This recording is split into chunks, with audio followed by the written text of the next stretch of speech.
Welcome to the Rim Break Rodeo. We hope this video helps. You begin by placing the cursor exactly where the check needs to appear. Open Insert, then Symbol, and choose More Symbols. Make sure the font list includes Wingdings or Seago UI symbol. Once you see a check-style glyph, select it and press Insert. You can also copy and paste that character into other spots.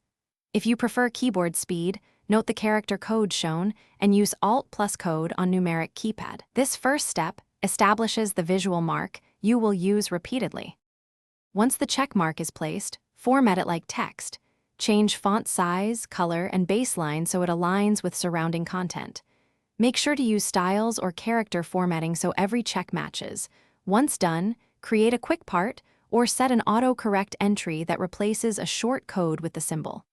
This saves time and preserves consistency.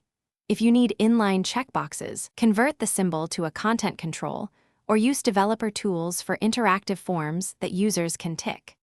To finish, lock the check marks in place. Convert them into content controls or protect the document so users cannot accidentally change them. Once done, export to PDF to preserve the exact appearance on other machines. If a check displays as a box or not at all, make sure the font containing the glyph is installed or embed the font when saving.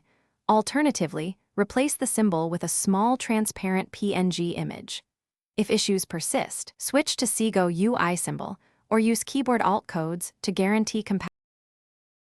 Thanks for watching. Consider subscribing if we helped you.